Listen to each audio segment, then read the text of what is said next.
Is there anything I can do for you two? I'm afraid that Wangsheng funeral parlor isn't in the best state to receive guests. We've come to see Zhongli. Could you please tell him we're here? Unfortunately, Zhongli isn't here at the moment. It seems he went to Northland Bank. Doesn't the Northland Bank belong to the Fatui? Last time we saw Zhongli was before we went to the Golden House.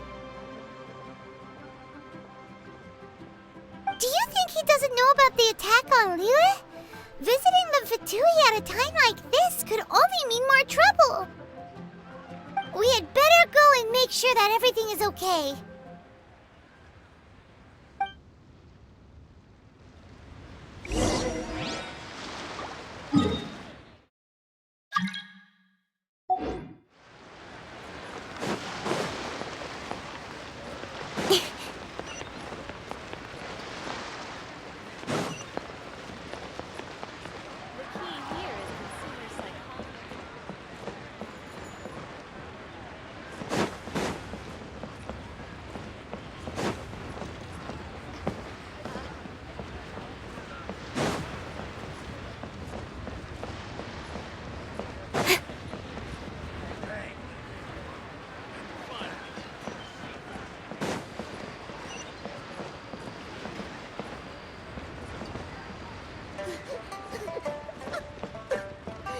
You're lying. I love Mommy.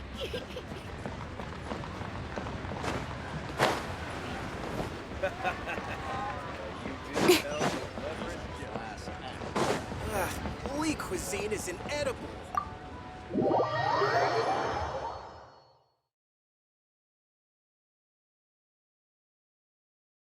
You call this cooperation between Harbingers? Cooperation involves communication, you know. Don't take it to heart, child. Besides, aren't you happy that you got to skip the formalities and bring chaos to the land? I'm sure you must have enjoyed that. Oh, it seems that some of your friends have arrived. Hey, it's Zhongli and Child. And you! You're also one of the Harbingers? It's you two.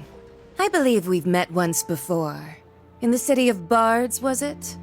I'm glad you still remember my name. Ah, right.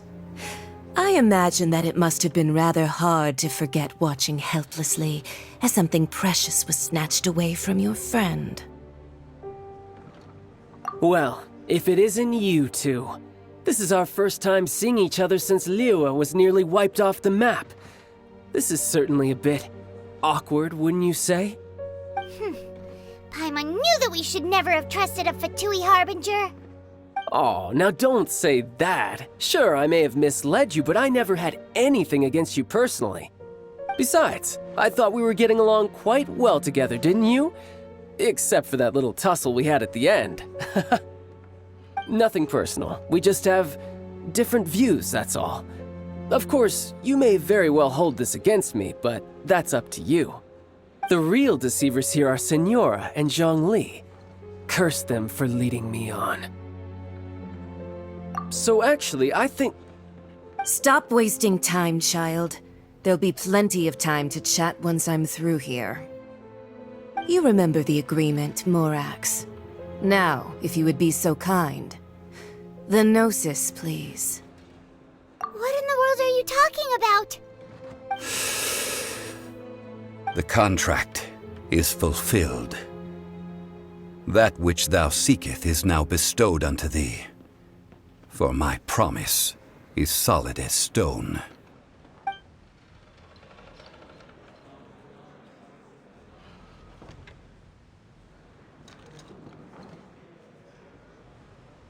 How sanctimonious. What? So you're the Lord of Chiao?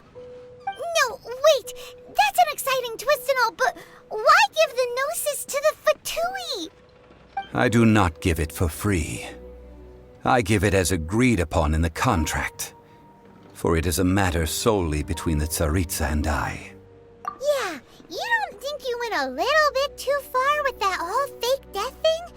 Everyone was prepared preparing the ceremony for you, and splat! This big dragon falls out of the sky, and all of Liyue goes into an uproar. Talk about a disaster. Gathering all the forces that had been bubbling behind the scenes, and then stirring them together in a pot that was bound to boil over. That's what he wanted to see, am I right? Wait, what? Perhaps it's best that I explain. As you know, I've dwelt upon this world for more than 6,000 years. It is now 3,700 years ago that I founded Liyue together with the Adepti. Even boulders that can withstand whirlpools will erode with the passing of time. I kept convincing myself that cracks had not begun to form, and that the end of my time had not yet come, until one drizzly day, as I was strolling along the harbor, I heard a merchant tell one of his workers, "You finished your duties. Go ahead and call it a day." I stood motionless among the crowds, asking myself, have I already finished my duties? Oh, Zhongli. But as I began to consider relinquishing my divine role, I soon discovered that many reasons still remained to not hastily depart. Was Liyue, the city I had dwelt in for so long, already prepared to enter its next age? I decided that a test was needed in order to reveal the answer. So I feigned my own death, and gathered the cast of Child, the Adepti, and the Liyue Qixing to play their roles together on the stage that was Liyue. That's right, which is why I continued to safeguard the Gnosis until now. So you mean that if the chaos ever reached the point of no return, you would simply appear and use your divine powers to bring Liyue back under control? Of course, and it would have been all too easy for him too. Just as a child quickly matures after losing their parents, so has Liyue matured when faced with the death of its deity. In the end, the resolution to all that has transpired was even more satisfactory than I could have hoped for. Take the Adepti, for instance. Owing to their years of seclusion, they were the least informed. Yet when faced with a crisis, they commendably showed the greatest amount of restraint possible. Not only did they manage to cooperate with the Qixing, but in the end, they even made efforts to understand the hearts of the people. Credit is also due to Signora, the emissary dispatched by the Cryo-Archon to fulfill our contract. At my request, she kept everything she knew in strict confidence. This despite the eavesdropping ears of her colleague, Child. This meant I could remain as Zhongli, even having the chance to fulfill the age-old traditions of Liyue in this mortal form. Thank you for joining me on this journey, traveler.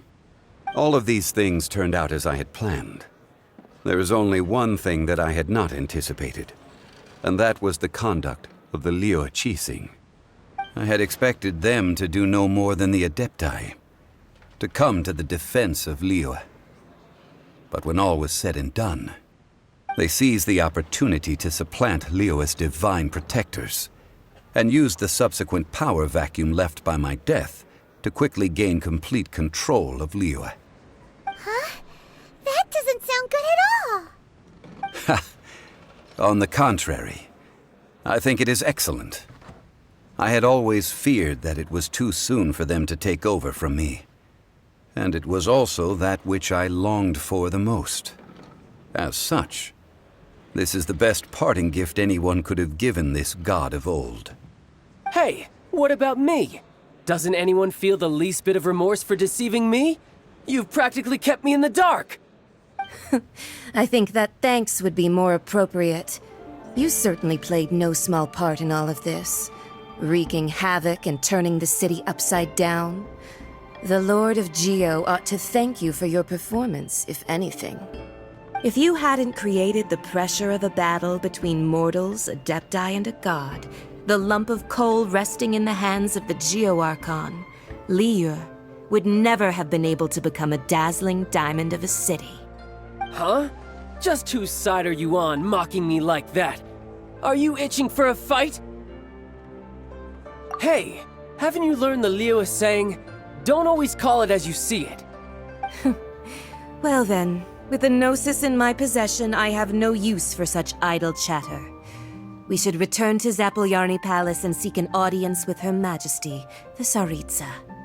Come, child. Fine. I'll meet you there later. I'm not sharing a boat with the likes of you. Do as you wish.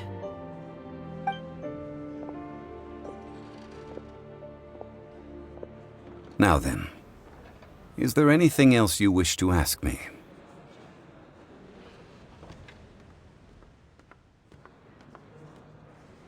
Right! As Zhongli always told us, a good trade is a fair trade.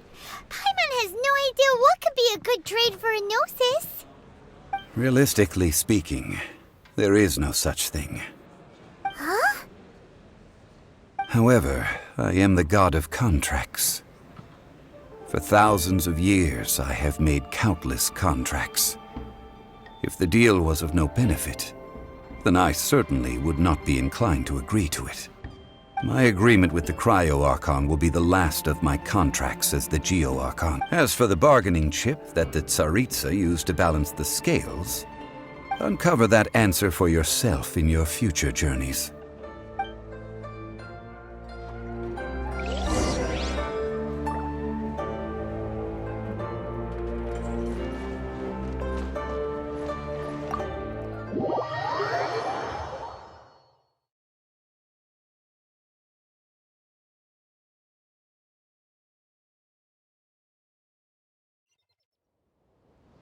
Today's the day of the rite of parting. Although the star of the show is fake, we spent so much time trying to organize it, it would be a real shame not to go there now.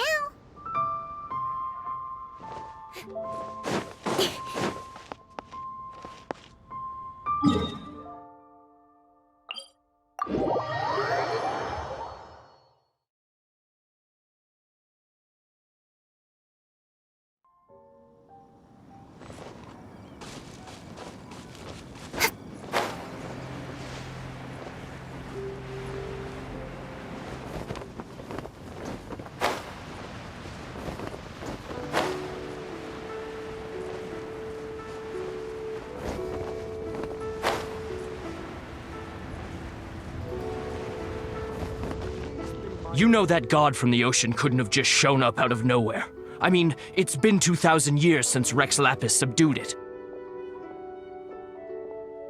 Yes, and to think that this happened right on the heels of the incident with Rex Lapis, too. Say, do you think the person who assassinated our lord and released that evil god might have been one and the same? Now that you mention it, that's very possible. Yes, it's very possible indeed. I mean, it all fits together. That person must have colluded with the evil god to harm Rex Lapis. Oh, that wicked, black-hearted scoundrel. Still, what sort of supernatural prowess must this person possess to be able to do such things? I have never heard of such a person in all my years. Ah, forget it. Guessing's no use to us. Look, the Millilith over there looks like he's about to make an announcement. Let's hear what the Ministry of Civil Affairs has to say first.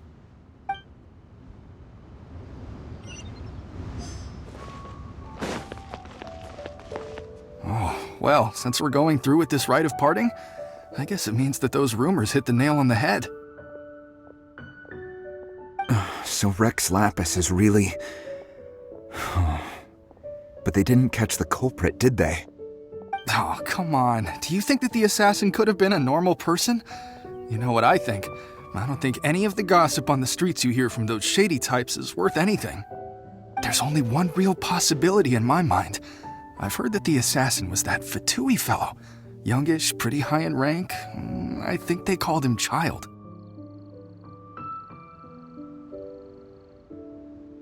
The Fatui? They certainly are very suspicious. Who knows what those greedy, crooked folks... Shh! Lower your voice. If the Fatui catch you in their sights, Rex Lapis won't be around to protect you this time.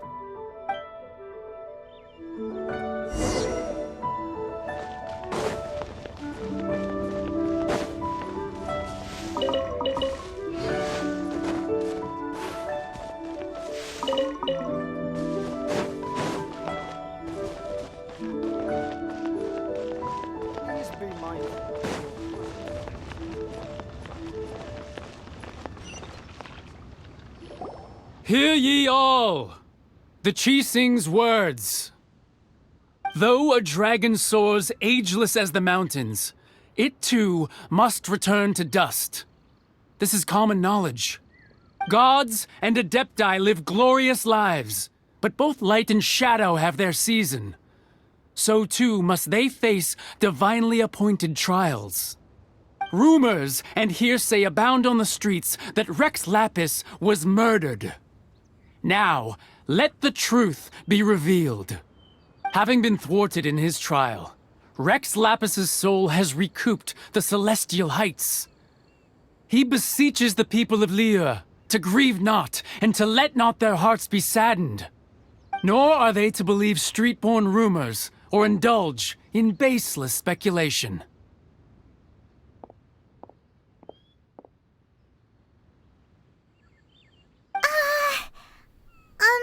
Paimon needs a translation on what the Qixing's announcement said.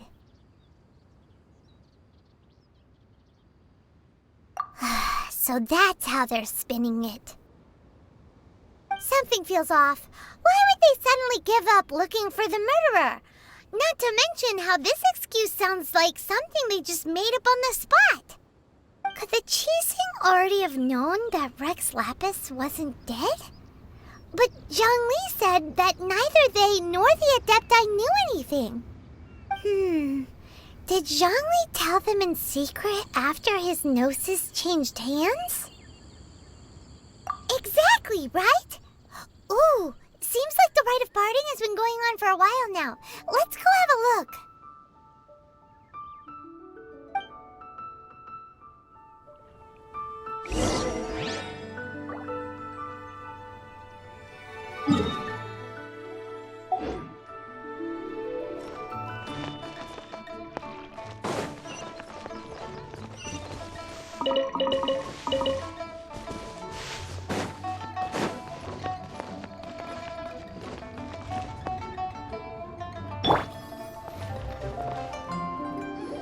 Look, it's Ningguang and Keqing. Are they saying something? Are their speeches over? As said previously, Rex Lapis's soul returning to the heavens is the end of the contract. And it is also the end of an era. 3,700 years of contracts burnt and reduced to ash. We, the people of Liyue, were indeed prosperous. But blinded by our prosperity, we forgot that time can be pitiless. The long, unending dream of our Archon walking among us. Now that we have awoken from our dream, we must learn to say farewell. Will you stand with us as we re-establish our contracts? As we build a new age of prosperity? So concludes the words of Her Eminence the Tianquan. Does Her Eminence the Yuheng have anything to add?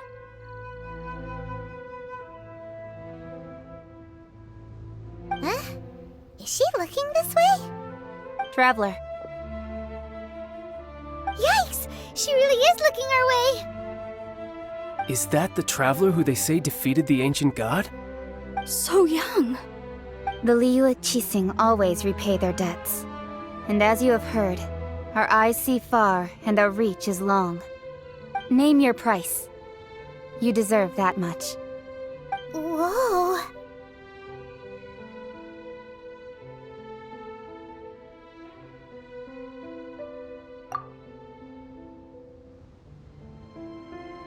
Well, could you help me put up some missing person posters?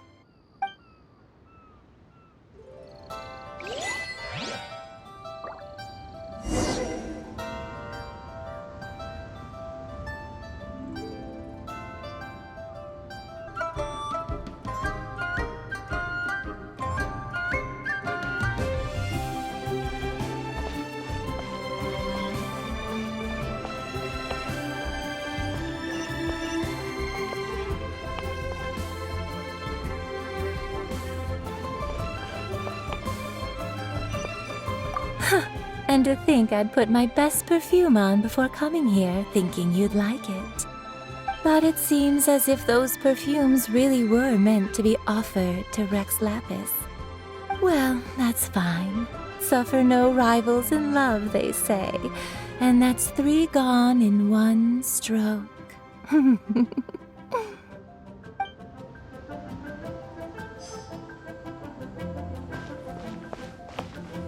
Ah, Rex Lapis. Oh, Rex Lapis. Now that I think about it, if everyone's of the same mind as me, perhaps mementos for Rex Lapis might be the best short-term business opportunity.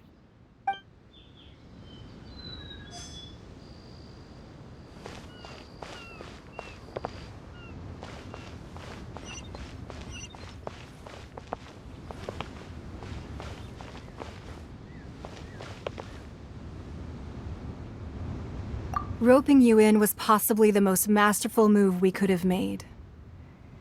I believe that future generations will say so too when our deeds come up for their review.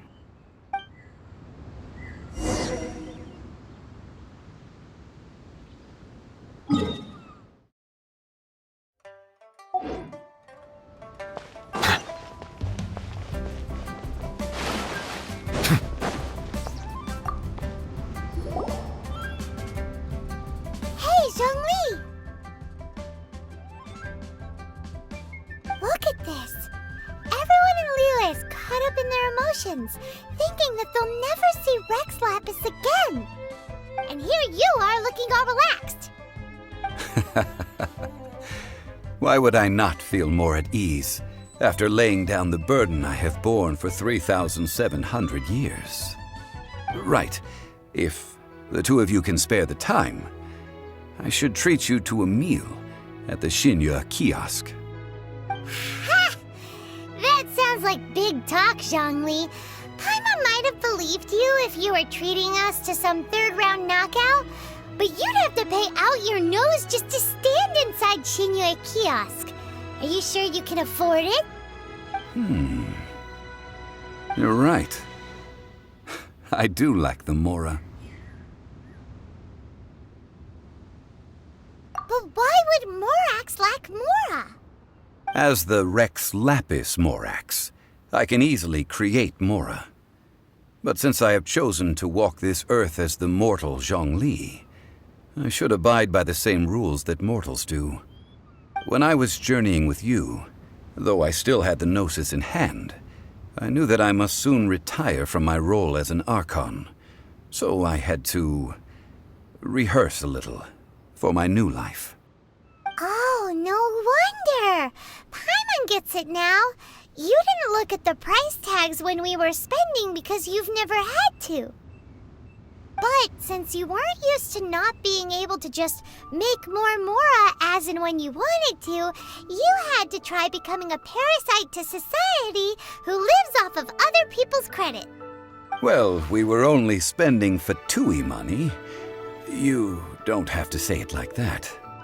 In the City of Commerce, we do not merely exchange money or goods. We also exchange knowledge, memories, and foresight, as well as positions, roles, and lives.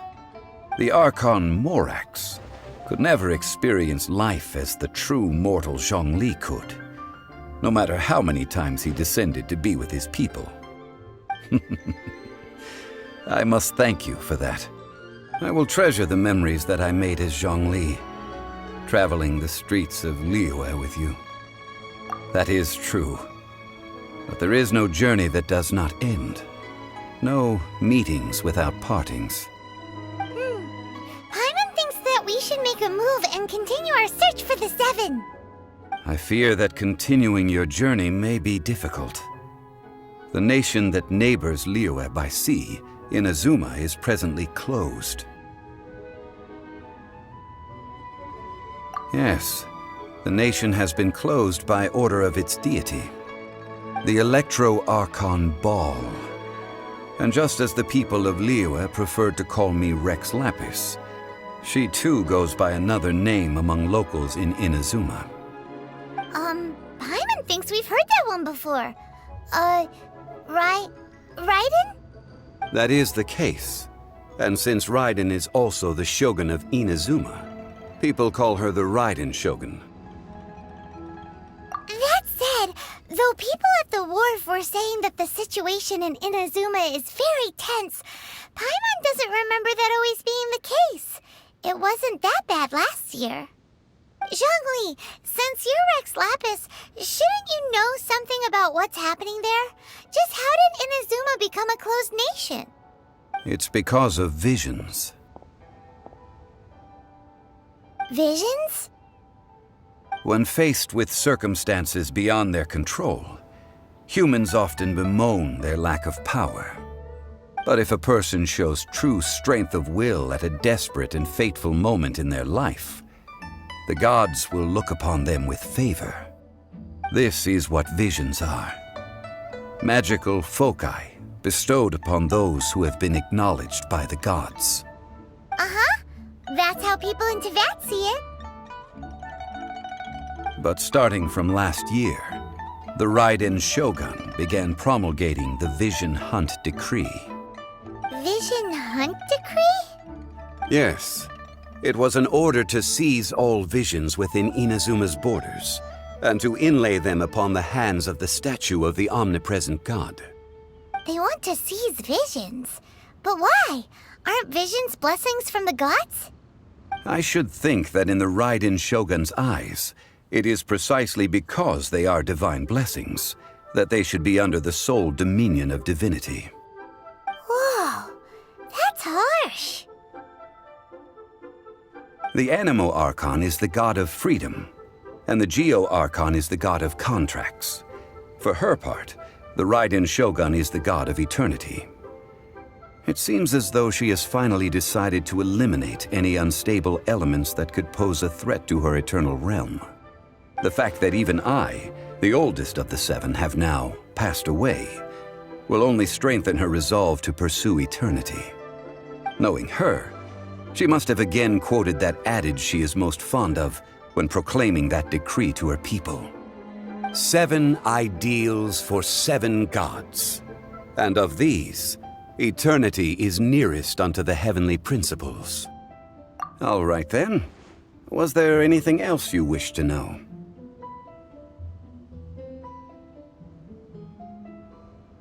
Well then, I suppose you'll have to find a way to get inside this closed nation. Have patience. I suspect that some serendipity must first come into play.